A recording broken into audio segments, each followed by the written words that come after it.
Love, life, and lessons from the past. Only at Dear Mags FM with DJ Chin. Dear Mags FM. Una sa lahat, first time ko pong sumulat sa inyo. Although dating nyo na akong listener. Itago niyo na lang ako sa pangalang Engineer Sonny. Pero hindi pa ako Engineer Chin. Graduating ako sa kursong Civil Engineering. Pero kine-claim ko na one day soon, magiging isang engineer ako.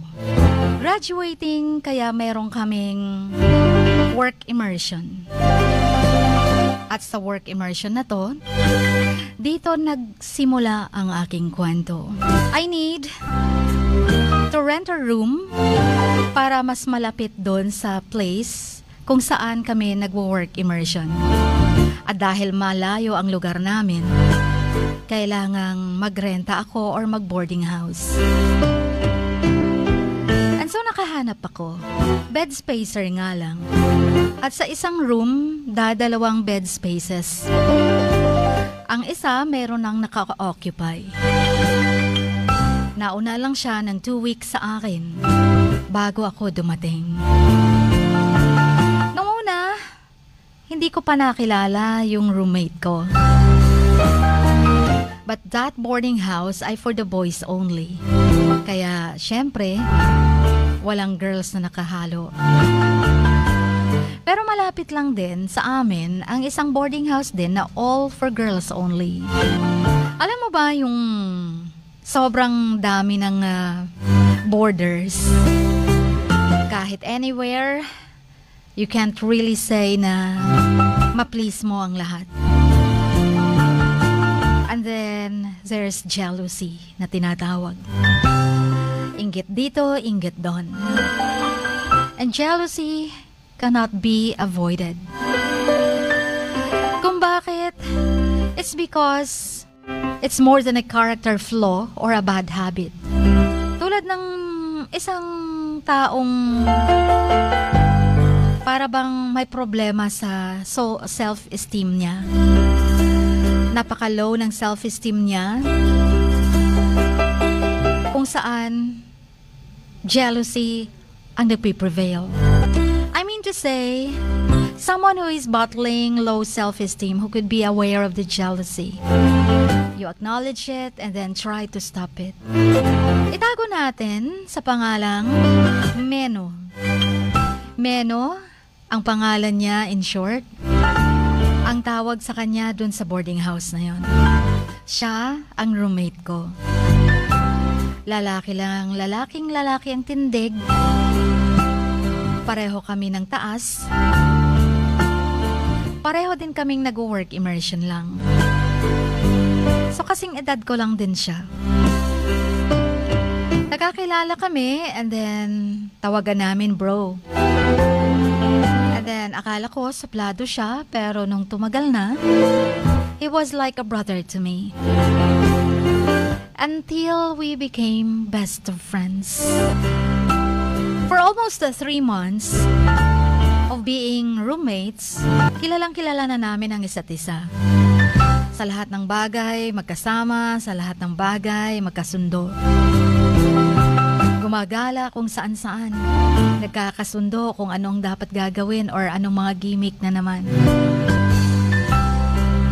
But Meno has this personality disorder. Siguro sabihin na natin yung jealousy na nararamdaman niya sa ibang boarders. Dahil panay niya chismis, lalaking lalaki pero minamarites niya. Ang bawat nakikita niya na dapat ay hindi na kailangang pintasan pa. I don't know if selos nga lang ba o may galit siya. Para bang it's built in. It's a self-protection mechanism that only sabotages, and the one who pays the price is the object of the jealousy. Kaya nga dahil sa selos, mukhang maraming masisirang buhay. like getting in trouble for existing and having a life and other friends because that is what is happening. Akala ko may personality disorder lang siya. Pero mas malala pala sa inaasahan ko. But it makes sense in light of the fact that many with bipolar or borderline personality disorder or BPD don't view you as a separate whole person. You have become an extension of them in their mind. You exist for them. And in their mind, by you living a life, you have betrayed them. It's not logical at all. But it's what is happening. Yung bang parang binibetray mo sila, na akala nila sila yung pinagtatawanan, na akala nila ayaw ng mundo sa kanila. Pero it's the other way around. It's a lose-lose situation before you ever knew what was happening. And you'll never escape it, and it will be. Along with splitting, the reason the relationship will have no future. Tulad ng sa amin, sa umpisa lang ang relasyon namin bilang mag-best friends. Okay, para maintindihan nyo ang kwento ko. Christmas party namin yun. Pwede daw mag-invite ng mga friends na nasa labas ng borders or boarding house namin. So we invited friends at marami ding babae doon. Ang sabi ni Meno, darating daw siya right on time sa Christmas party namin at may kasama siya. Magdadala din daw siya ng wine. And so ako naman, umasa ako na darating nga siya. Wala pa naman siyang ini-Indian na gimmick namin, especially kung Christmas party na. Kaso nga lang, Chin, walang dumating na menu. Inantay namin, tapos ang dami nang nagtatanong nasaan na si Meno. Sabi ko, darating din yun.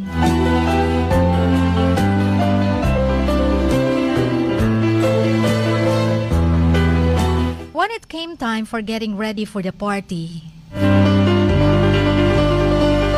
wala talagang Meno na nagpakita. All day. Pero dumating siya sa kalagitnaan na ng party. Sa gabi na.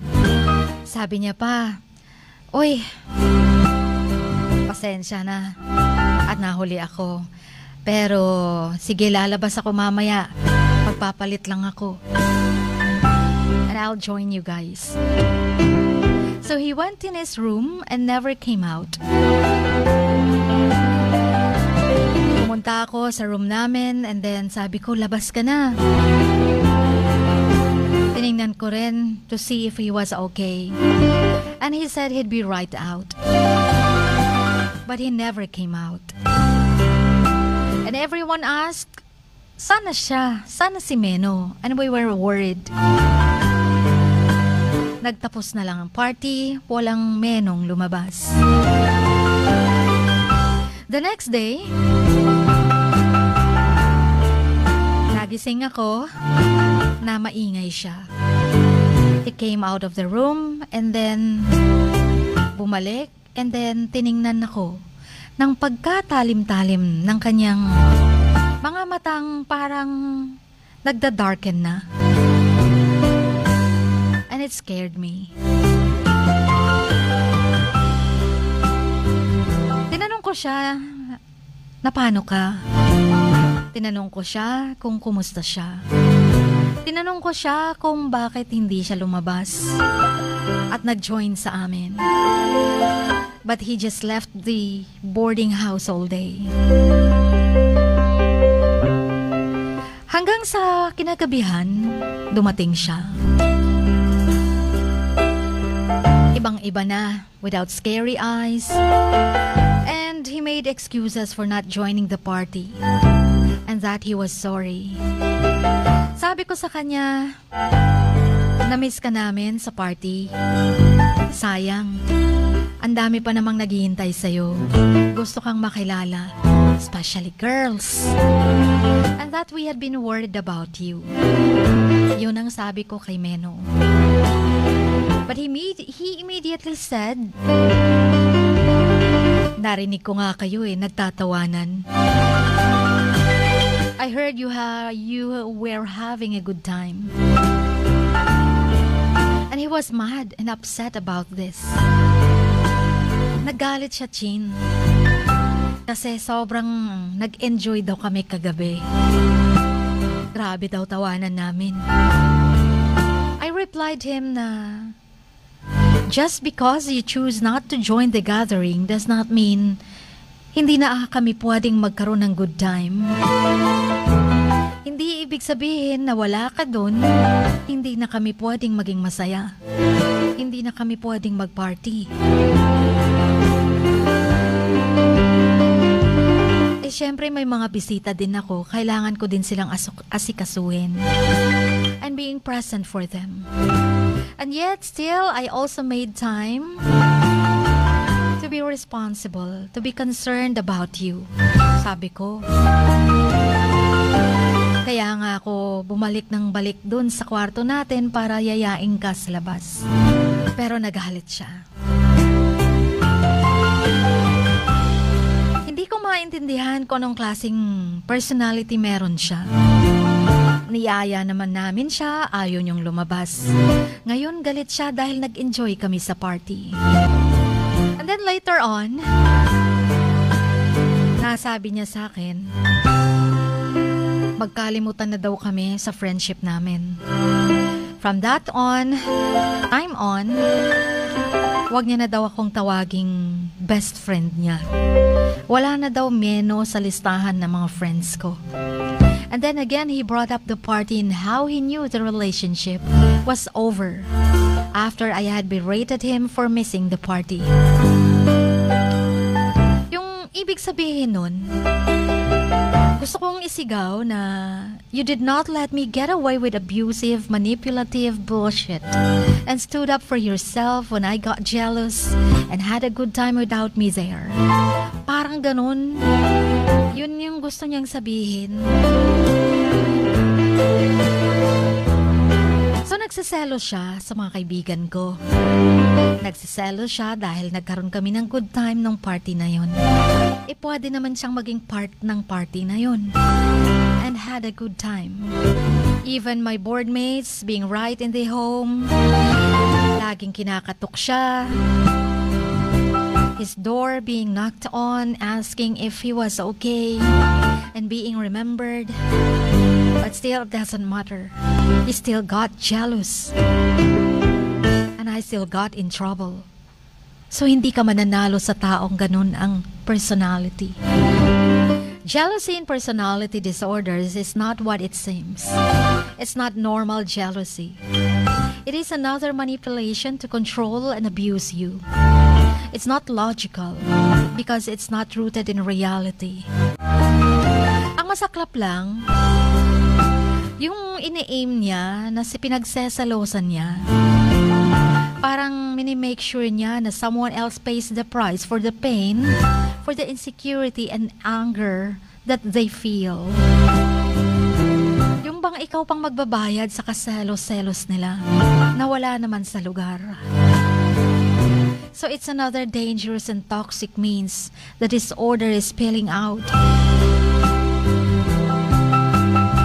It's another reason they need to get in therapy immediately. Period. And the boundaries and mental health must be accommodated for all people involved. Marami kasing nadadamay. Nag-aaway-away ang mga borders dahil doon sa sinabi niya. Dahil doon sa pagseselos niya. Parang hindi na normal. At minsan, naligaw sa isip ko na hindi kaya bisexual itong si Meno? Hindi kaya may gusto siya sa akin? Hindi kaya gusto niya na ako lang at siya lang ang magkasama? Ayaw niya akong makitang naging masaya sa ibang kaibigan. Ayaw niya akong magkaroon ng circle of friends. Gusto niya, siya lang. Ayoko namang isipin na bakla siya at may gusto sa akin. Dahil lalaking-lalaki naman at akala ko naman, kilalang kilala ko na siya. Having a good time with those friends that show up in a healthy manner. Tapos itong isang to, masyadong toxic ang mindset. And for those that don't, who were invited anyway, let it go. Sabi ko, okay lang yun. Sabi kasi nila, nagkasira daw kami ng best friend ko nang dahil daw sa kanila. If they hear you laughing and enjoying life and get mad, that is their issue. Diba? Masaya ka sa kanila, nag-e-enjoy ka sa ibang mga kaibigan mo, tapos siya nagagalit sa'yo. Well, to hell, forgive me sa sinasabi ko. Issue niya yun, hindi sa akin. Pero pinapahalagahan ko ang aming friendship. Sayang din. Kaso ayaw niya na sa akin. Ang kaso lang, magkasama pa rin kami sa room. Hindi naman pwedeng hindi kami mag-uusap ng matagal. At nakikita ko yung pagbabago ng character niya. And lastly, if someone with a disorder gets healing and starts to prosper and perhaps even achieve more than me in my life, I will cheer that on. I don't do jealousy. Hindi ako nagseselos. Hindi ako magagalit kung ang best friend ko ay may another circle of friends. That is my power. That is my mental health. I can be happy for you. Yun ang sinabi ko. Kung meron kang ibang mga kaibigan, magiging happy ako para sa'yo. Pero kaibigan pa rin tayo. Kaya bakit ako magagalit? Chin, hindi pa rin maalis-alis sa isip ko. Bakit may nararamdaman akong kakaiba? Na parang yung selos niya ay kakaiba na at hindi normal. Hindi normal sa isang lalaking magseselos, pagseselosan, magagalit kung ikaw ay may ibang kaibigan. Hindi kaya may gusto siya sa akin? Hindi kaya naliligaw ang puso niya? Hindi kaya gustong-gusto niyang masolo ako at ayaw niya akong magkaroon ng kaibigan? Gusto kong i-confront sa kanya. Gusto kong itanong sa kanya yon. Ang kaso lang, baka ma-offend siya lalo.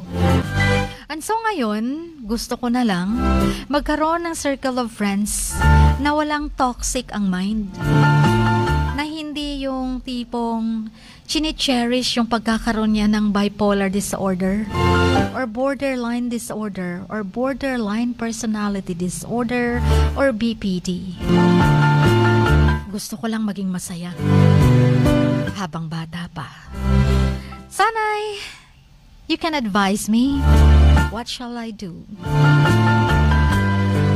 Kailangan ko pa bang ibalik yung pagkakaibigan namin at sisikapin na magkabati kami? Or ituluyang iiwasan ko na siya at lilipat na ako ng boarding house? Please advise. And thank you dahil first time kong magsulat and I was looking forward or I am looking forward to hearing all your advices. Until here, until next time.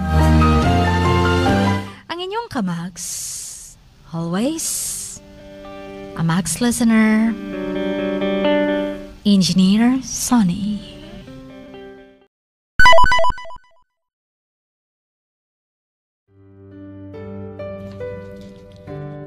Sa bawat pagluha mo, may nakatagong kwento.